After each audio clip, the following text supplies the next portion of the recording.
नमस्कार. प्रज्ञास कॉर्नरमध्ये आपल्या सगळ्यांचं स्वागत. बाप्पा येत आहेत, तर बाप्पांच्या नैवेद्यासाठी आज आपण गव्हाच्या पिठाचे मोदक बनवणार आहोत. अगदी साखर, मावा किंवा मिल्क पावडर न वापरता आपण हे मोदक बनवणार आहोत. घरगुती उपलब्ध असलेल्या साहित्यामध्ये छान स्वादिष्ट लागतात हे मोदक. मस्त दाणेदार असे होतात. जास्त वेळ लागत नाही बनवायला. अगदी 20 मिनिटामध्ये बनवून तयार होतात. चला तर मग कृतीला सुरुवात करूया. पॅन गरम करायचं आहे. याच्यामध्ये पाव कप साजूक तूप घालून घ्यायचं आहे. त्याच्यातलं 2 चमचे तूप मी बाजूला काढून ठेवते. पाव कपमधलं तूप गरम झालं का त्याच्यामध्ये 1 कप गव्हाचं पीठ घालून घ्यायचं आहे. जे चपाती बनवण्यासाठी गव्हाचं पीठ वापरतो तेच पीठ घेतलेलं आहे. आता गॅसची फ्लेम एकदम कमी करायची आहे आणि पीठ आपल्याला 12 ते 15 मिनटं छान भाजून घ्यायचं आहे.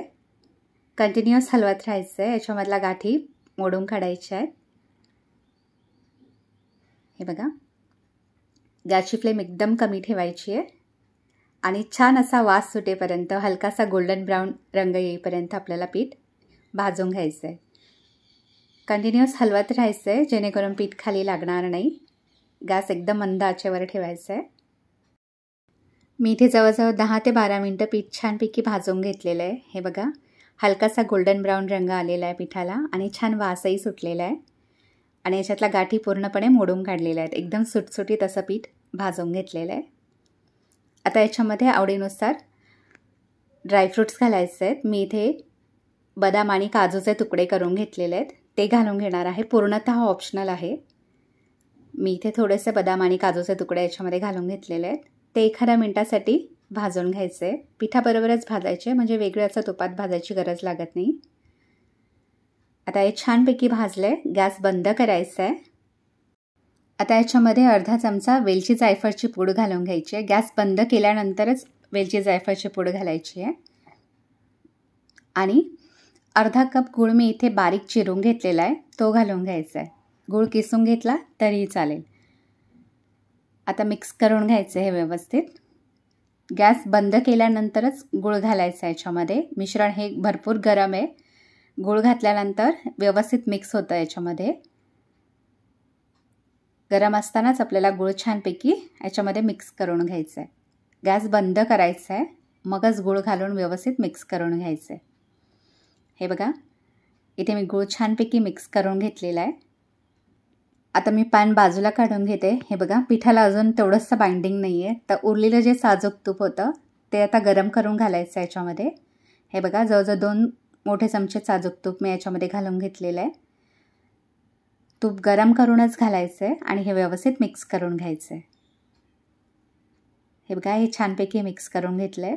याला आता छान बाइंडिंग आलेलं आहे. हे बघा, आता हे मिश्रण हलकंसं गरम असतानाच आपल्याला मोदक तयार करून घ्यायचे आहेत. मी इथे मोदकाचे साचे घेतलेले आहेत 2. हे बघा, काही मोदक मी छोट्या साच्यामध्ये करणार आहे आणि काही मीडियम साईजचे करणार आहे. तर 11 मोदक मी छोटे बनवून घेते आणि 5 मीडियम साईजचे मोदक बनवून घेते. तर मोदक गार्निश करण्यासाठी थोडेसे पिस्ताचे काप घालून घेतलेले आहेत आणि थोडीशी भाजलेली खसखस घालायची याच्यामध्ये, म्हणजे मोदक छान दिसतात.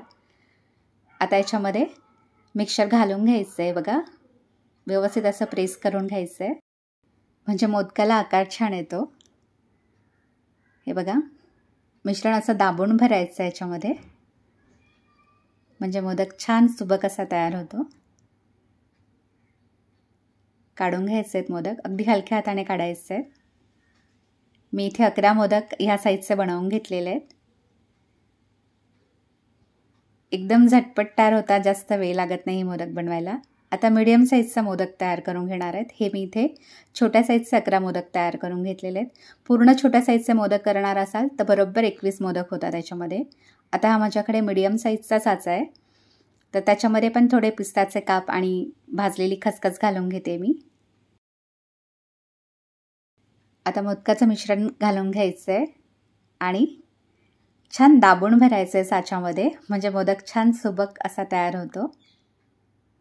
हे बघा, एकदम छान दिसतात हे मोदकसुद्धा. आता उरलेले मोदकसुद्धा याच प्रकारे बनवून घ्यायचे आहेत. छोट्या साईजचे मोदक बनवणार असाल तर बरोबर 21 मोदक होतात एवढ्या मिश्रणामध्ये. मी इथे 5 मीडियम साईजचे आणि 11 छोट्या साईजचे मोदक तयार करून घेतलेले आहेत.